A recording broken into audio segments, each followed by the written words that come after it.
কিভাবে স্টার্ট করবো বুঝতে পারছি না, সরি। যে খুব হেডিং দেখছিলেন যে গৃহকর্মীকে মারধর, শব্দ করে একটু দরজাটা চাপে দাও। মারধরের অভিযোগ নিয়ে একজন থানায় আসলে আমার নামে অভিযোগ করেছেন, যিনি কিনা দাবি করেছেন যে উনি আমার বাসার গৃহকর্মী। বিকেলের পর থেকে আমি অনেক হ্যারাস হয়েছি, শুধু ফোন কল না, নানা রকম ভাবে, যে আমি আমার গৃহকর্মীকে ফিজিক্যালি হার্ট করেছি। সামহাও তাকে আমি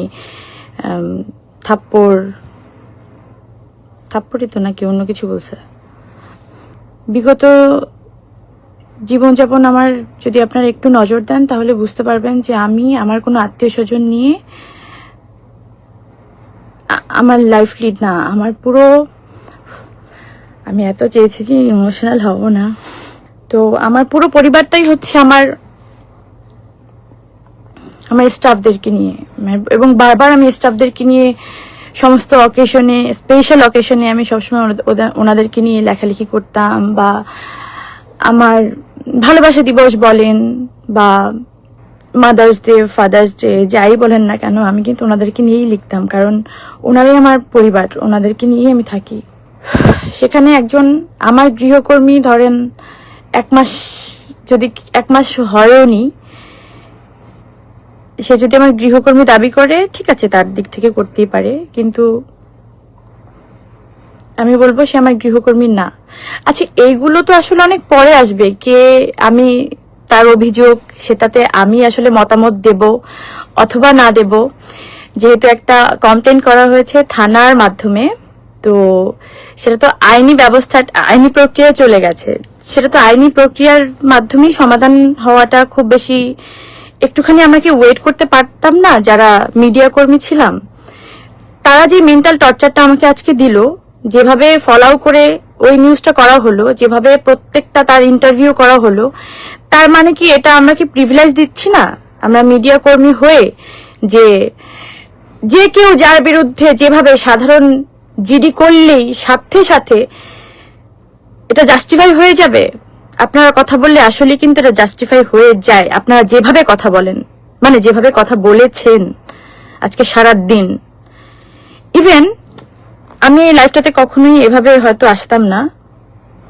আমি যদি দেখাই, আপনারা যদি একটু সার্চ করেন, প্রথম আলোর মতো, আমি নামই নেই, প্রথম আলোর মতো একটা স্টাবলিশড, তারা কিভাবে রাত 12টার সময় বা 12টা বাজার একটু আগে তারা একটা নিউজ করে, এবং দেশ টিভির মতো একটা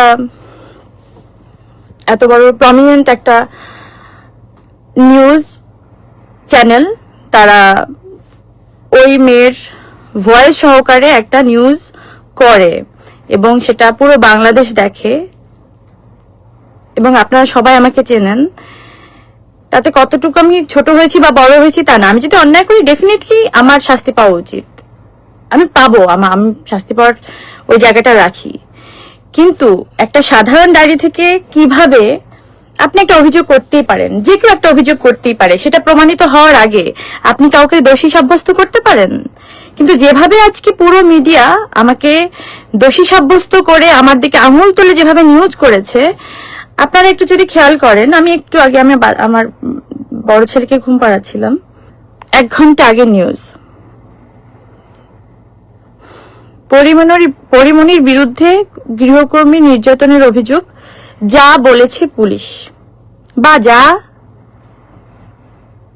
পুলিশ যা বলছে, তো পুলিশ যা বলছে সেটা কিন্তু কোনো বলাবলি নেই। পুলিশ বলছে ওই 1 লাইন নিচে 1 লাইন দিয়ে দিল, কিন্তু পুরো নিউজের মধ্যে দেখবেন ওই মেয়েকে কি বলেছে, পুরো ডেসক্রিপশনে ওই মেয়ের পুরো বক্তব্য এমন ভাবে ফলো করে প্রচার করা হলো, যাতে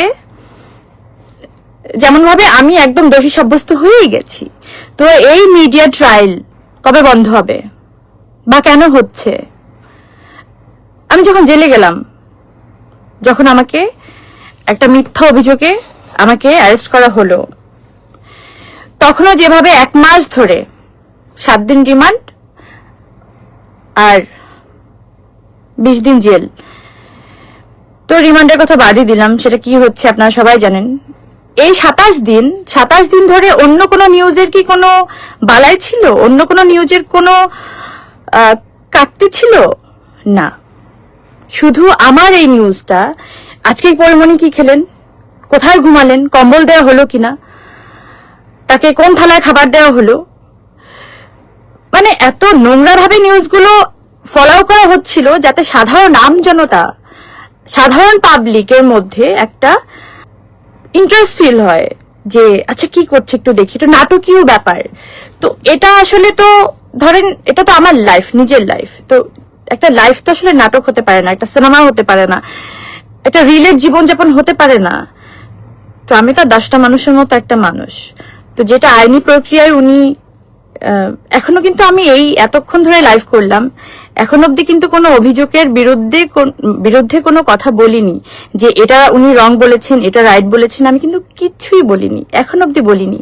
কারণ আমি আইনের উপরে আস্থাটা রাখতে চাই বা আস্থা রেখে এসেছি বা এখনো পাচ্ছি। প্রথম আলো যে নিউজটা করেছে, আমি যদি একটু ক্লিক করি, তার মধ্যেই দেখেন, আপনারা একটু নিজেরাই দেখে নিয়েন, আমি লাইভে এত সময় নিব না হয়তো।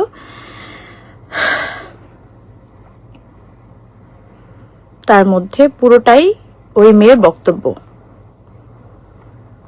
ও তার মধ্যে আমার প্রেমের স্টোরিও দেয়া আছে, ক্লিক করলে দেখতে পারবেন। মানে যাই হোক, আমি আর 2 মিনিটের মধ্যে খুব সুন্দর একটা তথ্য আপনাদেরকে দিয়ে আমি এখান থেকে চলে যাব, পরে আপনারা মিলিয়ে নিয়েন জিনিসগুলো যা হয়। কিন্তু আমি যেই সাফারটা করেছি আজকে সারাদিন, সেটা আসলেই কারোর সাথে হওয়া কাম্য কিনা আপনাদের কাছে প্রশ্ন রইল আমার। আমি পুরো মিডিয়াকে, হয়তো একটা মিডিয়া করেছে, 4টা মিডিয়া করেনি, কিন্তু এমন একটা মিডিয়া করেছে যে আরো 10টা মিডিয়া এটা প্রশ্নবিদ্ধ হচ্ছে, কারণ তারা প্রমিনেন্ট, তারা এস্টাবলিশড। তো যারা অনেক এস্টাবলিশড বড়, তাদের একটু ভেবেচিন্তে কাজ করতে হয়, যেহেতু তারা করেননি। এত রাতেও আমার আসলে এসব নিয়ে কথা বলতে হচ্ছে। আচ্ছা, পুরো কনভারসেশনে, পুরো লেখার মধ্যে আমি কি করে আপনাদেরকে দেখাই বলেন তো? আমি তো এত স্মার্ট না আসলে, মানে এইসব বিষয়ে আমাকে নাকি। আচ্ছা, লাস্ট অভিযোগ হচ্ছে, অভিযোগের বিষয়ে মন্তব্য জানার জন্য মুঠোফোনে নম্বর ও হোয়াটসঅ্যাপে বেশ কয়েকবার কল করা হয়, পাঠানো হয় খুদে বার্তা, কোনো সাড়া পাওয়া যায়নি। যেটা 1 ঘন্টা আগে অথবা 1.5 ঘন্টা আগে প্রথম আলো এটাকে পাবলিশ করলো। ওকে, এবার হচ্ছে আমার বাসায় রাত 9টা অথবা 9:30টার দিকেই,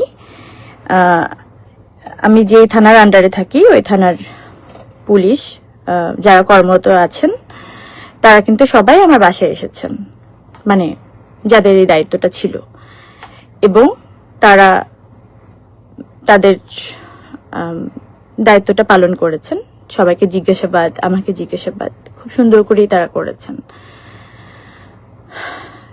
তো আপনি কিভাবে এরকম একটা বড় পত্রিকা, আপনি কিভাবে নিউজ করেন? আপনি সন্ধ্যার সময় করতে পারতেন, রাতে করতে পারতেন। আপনি রাত 12টার সময় কিভাবে এই নিউজটা করেন যে তাদের সাথে আমার কোনো কথা হয়নি বা কোনো কনভারসেশন হয়নি? আমি তো আমার বাসায়, আমি কি পালিয়ে গেছি? আমি কোনো অপরাধ করেছিলাম? এখনো কিন্তু আমি এই কথাগুলো কেন আসছে আমি জানি না। মানে ধরেন এগুলো আপনারা আমাকে বাধ্য করেছেন, এগুলো কিন্তু আমি কোনো আইনি ভাবে কথা বলতে পারি না এগুলো নিয়ে, যেহেতু। আচ্ছা, আপনারা এত মিডিয়া কিভাবে জানেন যে একটা সাধারণ ডায়েরি হলো? আপনাদের মনে হয় না যে এটার মধ্যে অন্য কোনো ষড়যন্ত্র থাকতে পারে? মানে একবারও কেন মনে হলো না আপনাদের? দেখেন, কেঁচো খুঁজতে আবার সাপ না বেরিয়ে যায়। আমি তো অনেক কিছু নিয়ে মুখ বুজেছিলাম বা মুখ বুজে আছি, আমি আসলে থাকতেও চাই তাই।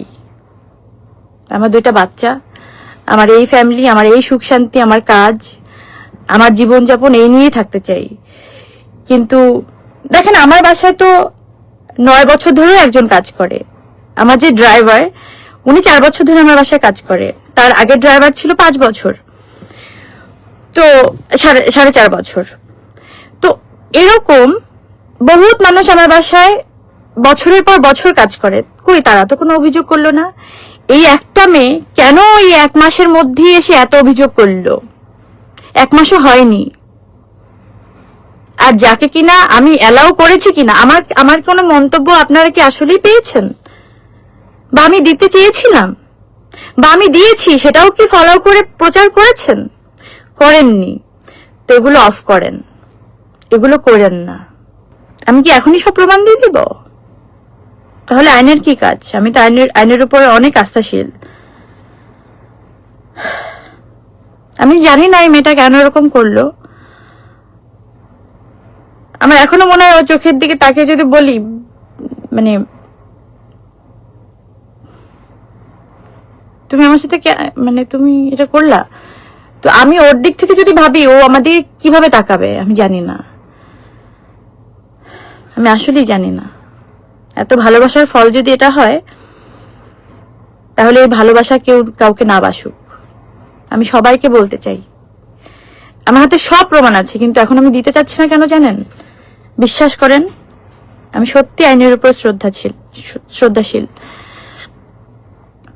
আমি সরি, আমি এই ফার্মলিং করার জন্য আমি তো এসবের জন্য প্রস্তুত ছিলাম না।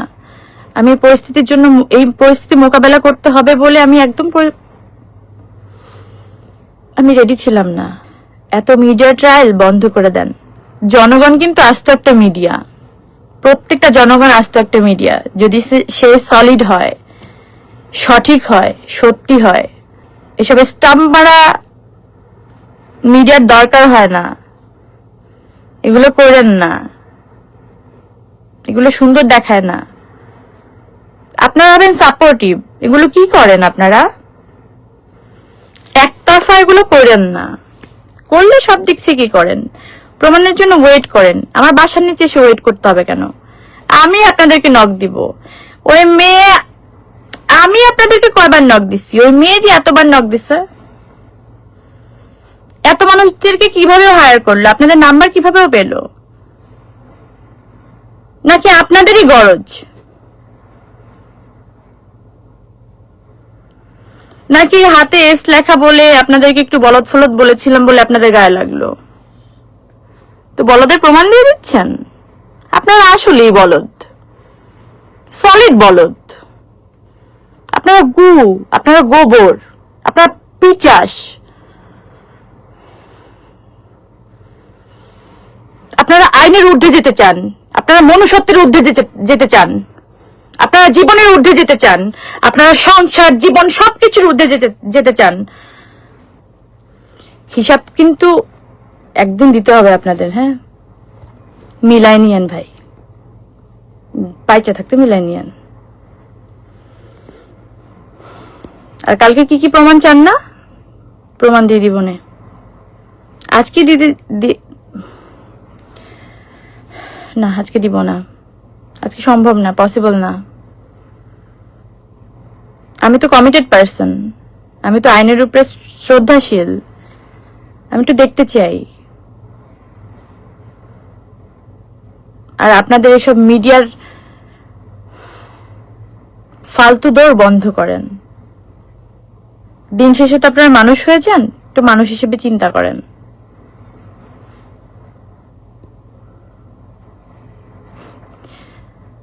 আমার পুরো পরিবারটাই